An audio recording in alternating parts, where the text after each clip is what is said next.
Good morning, party people. Happy Monday, everyone. I'm here with Danielle. I'm here with Eric, and we are here to do your reaction faces to the new Shang-Chi trailer. Oh, can you believe it? It dropped. Other news today. We're gonna discover together because I've been running around all morning. What else? What else happened today? It looks like there is a Vin Diesel Rock'em Sock'em Robot movie. That'll happen. And Alfred Molina is dropping dimes on Marvel Secrets. And then it looks like we have a junket for the new Mortal Kombat film coming up. That's cool. Eric, can you tell us a little bit about, tease us about that? That they were very fun, charming people that I spoke to over 3 different days because they're all across the world, and Zoom junkets are crazy because Whoa. you do them at 7 at night, you do them at 6 in the morning. You never know what's going to happen. Sweet. Well, we'll see how that goes at the end of the show. But keep your comments coming in the chat because we can respond live to viewers like yourselves as we discuss the Shang-Chi trailer, which I did watch just mere seconds ago. Yes. And I haven't had time to really digest my thoughts, but I thought, wow, this looks cool. Are you sure this is a Marvel movie? Where's my cross-pollinating IP so I know where this fits in the grand Uber narrative? I don't know if I can like a movie on its own anymore. But sarcasm aside, I thought this looked really cool. The martial arts look great, and the Aquafina got a laugh out of me. And yeah, what are your guys' first thoughts? I really enjoyed it. And like I really like Simu Liu, really, really funny, charming actor. Obviously, like you have to be if you want to be on one of these. And I believe also does a lot of he's gonna be doing a lot of the martial arts himself, which is fantastic and I think absolutely necessary. But yeah, no, charming, funny. I'm excited to see this was a teaser, so now later we're still waiting for the trailer. I keep forgetting how those work. It's like teaser to trailer to movie pipeline. I don't know which one's real and which one counts or whatever. But yeah, it looked good. I like the Aquafina that's in there, and I'm really excited for it to come out. And I love that they were like in theaters only. Like they are letting you know it is in theaters only. So cross your fingers. Yeah. Yeah, no, I really dug it too. It looks really cool. I mean, it's funny, like you said, Spencer. It looks very what we've come to expect a Marvel movie to look, especially in the last few years, because with Endgame and Infinity War, things were so sort of big, and even a movie like Ant-Man and the Wasp had a tease at the end, big stuff. But this one seems to really live on its own. And yes, the 10 rings come from the first Iron Man movie, but that's, I think, like only a certain sect of fandom will even think about that. For most people, it'll be like, this is a brand new thing with brand new characters. And I like that. I think it's time they got back to that. Because even when they did Captain Marvel, it's like Nick Fury's in it. We're doing a bunch of space stuff. This looks smaller scale in a way that I think I want them to be able to do. I don't think every one of their movies needs to or should be just affecting everything else. We know he'll continue on. I'm sure he's going to be teaming up with some other cool characters down the line. But first, let's just meet him and make him his own cool character. And so far, so good as far as, really charming, likable people in a movie that looks cool to me. No, I refuse to let any Marvel character stand on their own. Right.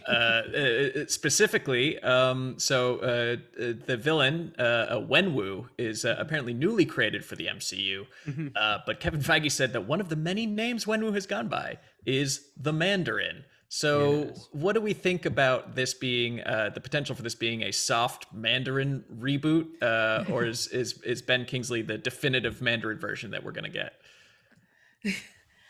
Well, I mean, we did see this. They did that one shot where it sounded like they were going to be treating the Mandarin as like a whole different separate thing, Mhm. and I like it. I like the soft reboot. I wasn't angry at the Iron Man 3 Ben Kingsley stuff. I wasn't mad at it at all. But I am very excited to see where they go with this because this is a new character. So this isn't someone that you could just look up in like the Marvel Encyclopedia and know exactly what it is that they're going to be doing.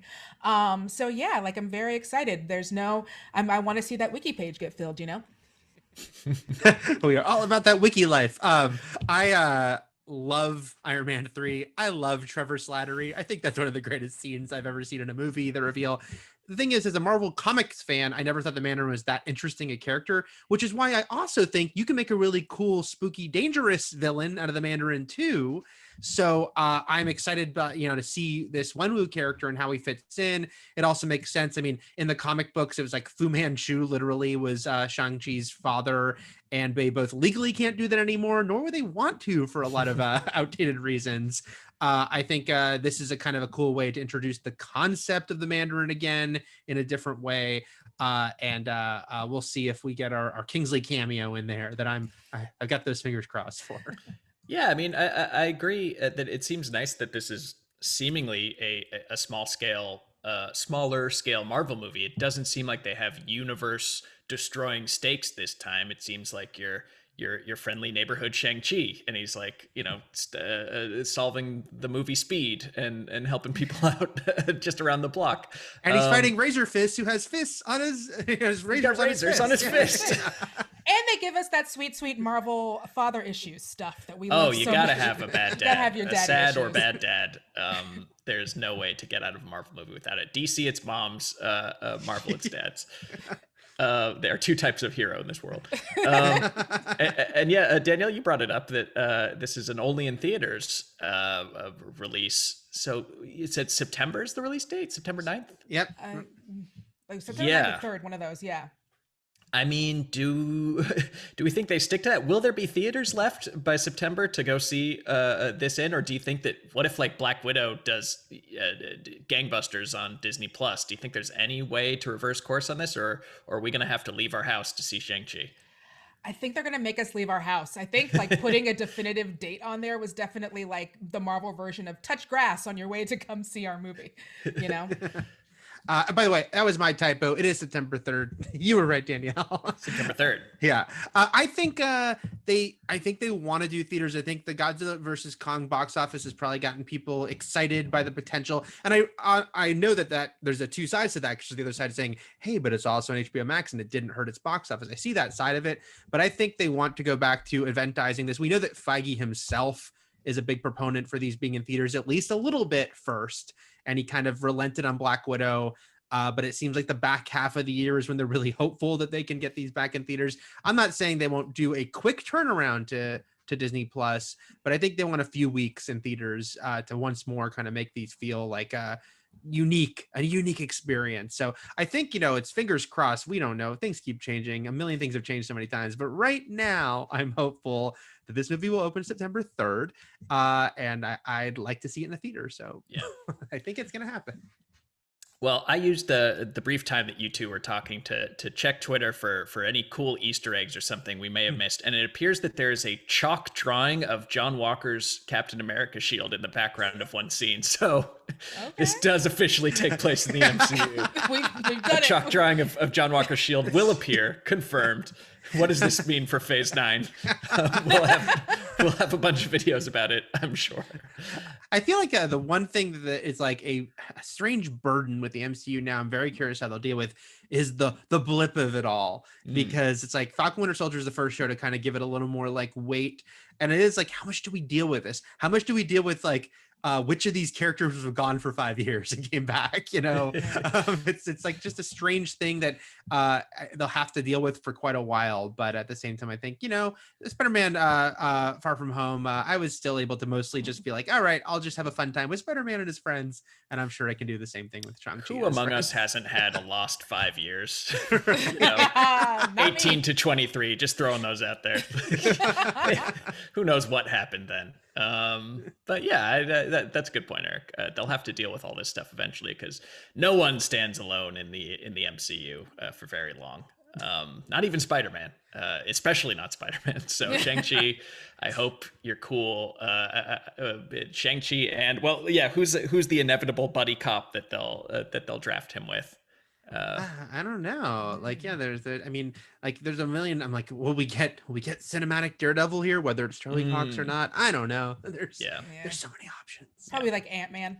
I mean, they're both in San Francisco. They are both. We're getting more of like the MCU in San Francisco here, so I am excited about that. There you go, Shang-Chi and the Ant-Man, and the Shang-Chi and the Wasp coming soon.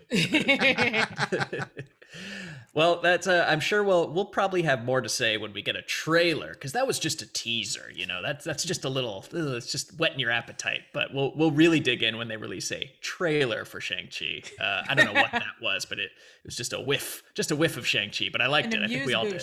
Yeah, and a moose boosh. My boosh is a moosed. And let us know in the comments what you're thinking, and we'll call some of those out. But thank you so much for watching. Please subscribe, like, hit the bell if you haven't. We will be talking the Falcon Winter Soldier finale this Friday. That's exciting. That's wrapping up. So we will have all the hot takes and maybe a look back at the friends we made along the way. And then we'll have to exist somehow for like 5 or 6 weeks without MCU. But 5 or 6 weeks. Whoa. I mean, Loki's got that break. You know, we've been getting the weekly stuff for a while again, so we'll have to wait for a few weeks there. Interesting. Well, one thing we can talk about in the meantime is Vin Diesel's Rock'em Sock'em Robot movie that he will produce and star in, presumably as a robot or a guy pressing a button. You remember Rock'em Sock'em Robots? You push the buttons and they go until one of the heads pops up. It's really fun, but stupid, and kind of runs out of fun in about 30 seconds. But he's going to make a movie out of it.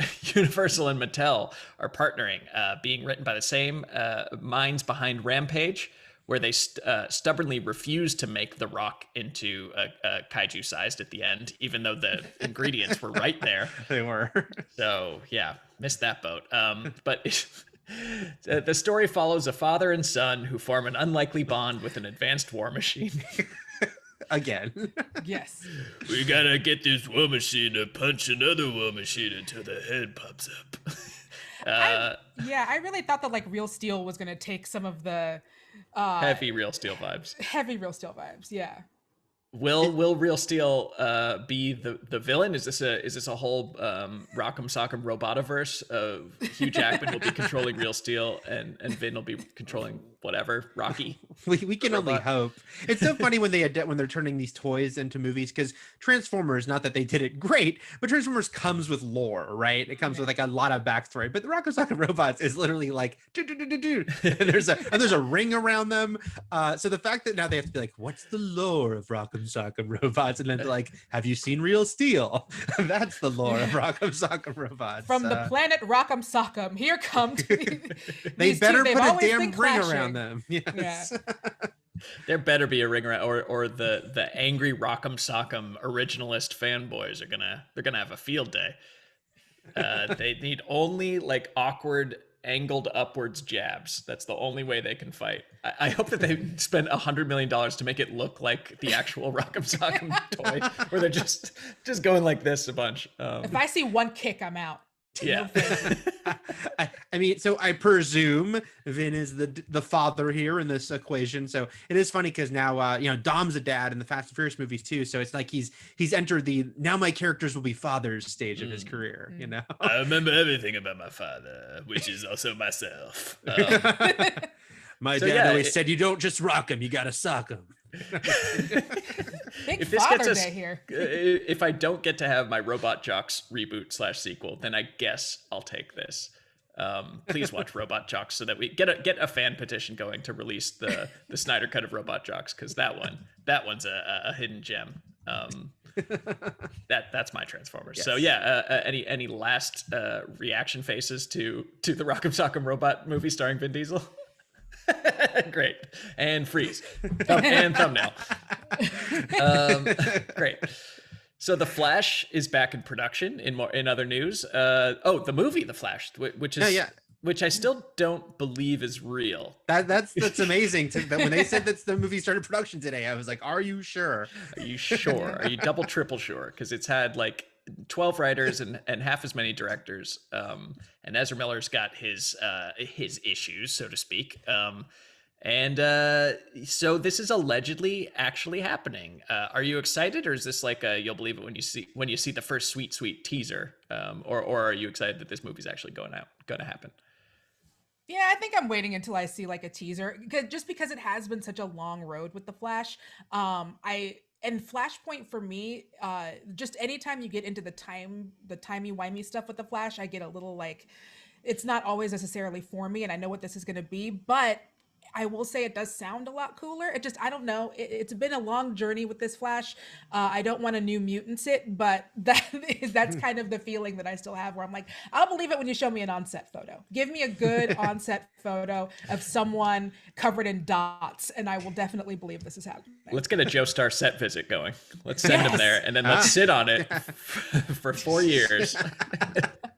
I mean, they showed us that fancy new logo we just saw. Yeah. It is crazy. I think I've mentioned this before in SJU. If I have, I'm sorry, but I was in Vancouver on a set visit to a bunch of TV shows, including The Flash, which had just premiered a week before when DC announced their slate, all their movies, including the Flash movie. And the fact that that was 7 years ago and that this movie is now beginning production and has, after so many director changes, it seemed comical at a certain point. So it is crazy they're actually filming. It's taken so long that it's hard to be like, yay. I mean, the thing I'm most excited about is Michael Keaton as Batman, which probably isn't the thing I should be most excited about for the first Flash movie ever. But, you know, again, like you said, Danielle, like the timey-wimey multiverse stuff is one of those things that can be really cool or it can be a big mess. And hopefully this is the really cool side of it. But it's taken so long that I think it's going to take all right, show us some stuff, you know? Yeah, I gotta see something. And, you know, I obviously films have plot and characters, allegedly these movies do, but I'm all about, I think that superhero movies have to work as a spectacle first. And I feel like I've seen Guy run fast in about every conceivable way so far. Like, I'm going to have to see something beyond slow it down and do a needle drop while the Flash touches hot dogs, or the Quicksilver puts on his goggles and gently pushes people out of the way. Like, it's a tough cinematic challenge to make that visually compelling or comprehensible, to do like cool Flash fight scenes. But so yeah, I think I need to see a little bit more before I get excited, because the story of the Flash, we've seen it on the CW, we've seen it on the Justice League. Like, it's kind of well-trod territory. And yeah, when it gets into time travel, like, we'll see. Your mileage may vary. But speaking of time travel and the reappearance of Michael Keaton and all these old actors who have been paid and have enough accolades that they don't care anymore. Alfred Molina's like, yeah, I'm in the new Spider-Man movie. They digitally de-age me to make me look like I'm in Spider-Man 2. We pick up with the character at the moment we left off with him. So I guess he's not dead. And what does Alfred Molina care? He's a legend. I love it. I love this isn't Tom Holland dropping secrets. He's like, yeah, I'm in the new Spider-Man. And like, didn't Jamie Foxx already post like a He did, and then he deleted it. Yeah. When you're above a certain threshold, you can leak whatever you want. And what are they going to do? Cut you from the movie? Not let you get another job? Like, no. Yeah. Yeah, this is fun, right? Either talk about the news or the meta news of acclaimed actors not given an F. I mean, yeah, I'm excited to see him again. Love Spider-Man 2, love him in it. But yes, I also always love when you get an actor who's like, I don't care about your NDA. I'm in this thing. I'm not going to be like, we'll see. And all this games they have to play. Like with Ian McShane, someone brought up, did the same thing with Game of Thrones, where he's just like, yeah, I'm in it. It's like, you know, something. And so, yeah, Alfred Molina's like, yeah, I had a fun time. I'm just going to talk about it. And you have to enjoy it, especially because they try to control things so precisely. And I get it, but sometimes it is funny to see someone just go off the reservation and be like, yeah, I'm just going to talk about it. Yeah, but like, this isn't Alfred Molina's like career. He's done so much more than Spider-Man 2. He's not. Right. It's not like he couldn't talk about like Boogie Nights or like Chocolat when he was promoting it. It's like, oh, I can't reveal a Johnny Depp's character in Chocolat as like a riverboat guy, or else I get sued. Like, no, he's there to talk about the movie he's in. So of course he's just gonna dish. Danielle. And no. Just like at this point, you know, they have all those scripts with like the name on it. Someone is running around here with a script that's just Alfred Molina's pages, that he was just like, oh, you want to know what happens? Here you go, read the script, you know? Yeah. But yeah, no, it is really refreshing to have an actor just come out and be like, oh yeah, I guess I didn't really die. Hope you weren't waiting to hear about that, because boom, there it is. Yep. I mean, the sheer number of guest spots and characters, to me though, is screaming montage, which I think is going to let a lot of fans down, where it's going to be like, I'm tripping through time with Doctor Strange. Oh, there's Alfred Molina. Oh, there's Michael Keaton somehow. Oh, there's Jamie Foxx. Oh, like, I don't think they're going to do these huge commitments. Like, he's not going to be the main villain of the movie, or he probably would not have just let that slip. He probably showed up for a couple days. Yeah, it seems like I don't know if you watched when they did the Crisis crossover on the CW shows. It's like Tom Welling had a big scene. And, that was it. It was like, yay, Tom Welling's back as Clark Kent. And now he exits. So it probably is going to be a mix of that. Like there might be one or two characters who are there for, a while. But I think you might also have to get ready for like, here's the big scene or here's the big moment in the third act when Andrew and Toby show up, but it's not, not necessarily will be like a movie about all these characters, which is a whole different thing. Well, Ryan usually puts the AMA stuff in the script at this point, but he's on vacation. So I'm just going to look at the last few things that people have put in the chat, which there's a little bit of a delay. Jenna James writes, agreed, Spence. And 1/4 Canadian writes, yeah, Spencer. So I must have done something right about 30 to 45 seconds ago. And I'm just going to end it there. I give you an affirmation too, Spencer. Yeah, I can't top that. Sorry about the delay, but that's just what you have to live with. We'll be ahead of things next time. But we do have a Mortal Kombat junket. Eric, would you like to set this one up? Yeah, I talked to, it's a huge cast, obviously, so I didn't talk to them all, but I talked to several of the Mortal Kombat cast who are really fun. It was like actually a very enthusiastic group of people. Like I said, I was talking to at various points of the day. And we talked about just kind of what it was like, the nature of finding yourself all dressed as Mortal Kombat characters looking around at each other on a set, and the Sub-Zero getting to kind of see the flashback stuff with him. And of course, there's some fun teasing of fatalities and the enjoyment of such fatalities. Well, let's all watch that together, and we'll see everyone back here for more SJU goodness all week long. See you soon, guys. That dragon marking? I think it's an invitation to fight for something known as Mortal Kombat. These characters have been around almost 30 years at this point. They're pretty dang iconic. So what was it like when you guys were all on set, fully costumed up?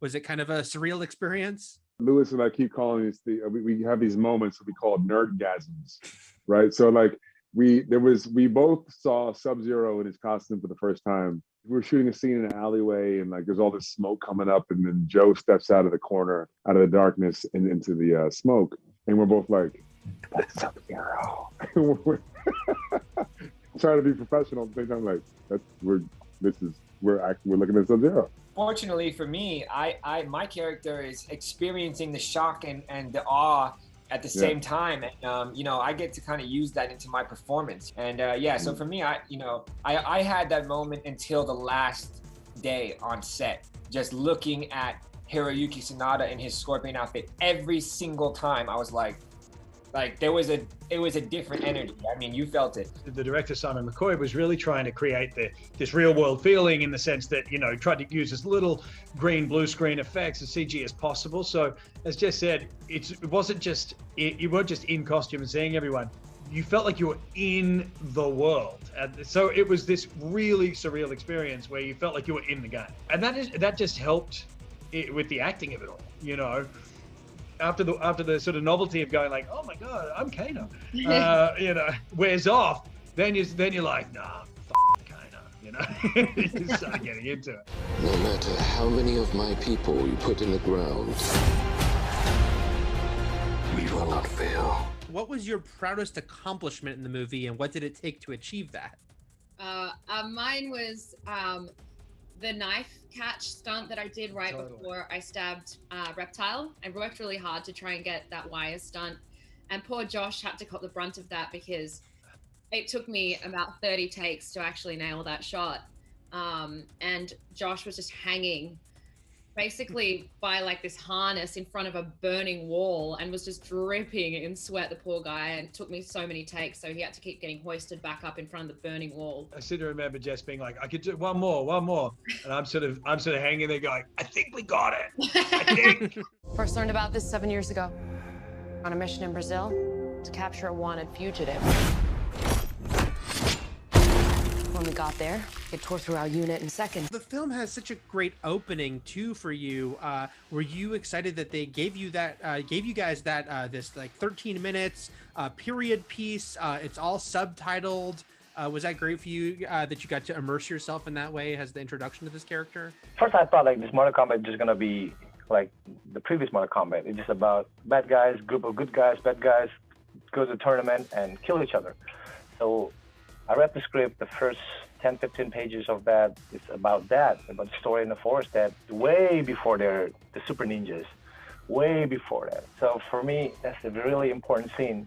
And then I speak in my language, and Hanzo Hirokisada speaks his language. So it's just very rich in terms of culture, and it's very rich in terms of background of Mortal Kombat. I think the fans want to know why, want to know more about the background.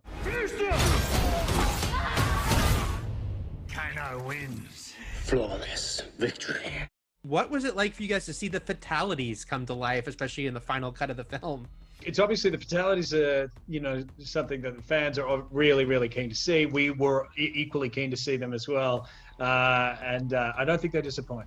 And I don't want to be bragging about Kung Lao, but I think Kung Lao has the most awesome fatality in this movie. So go watch it. Definitely agree. Look, Max did that fatality.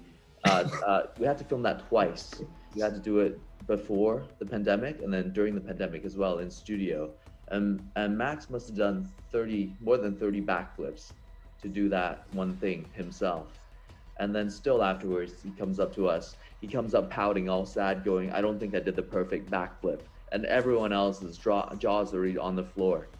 That's the result in the movie, man. The fans are going to speak for themselves. They're going to love it.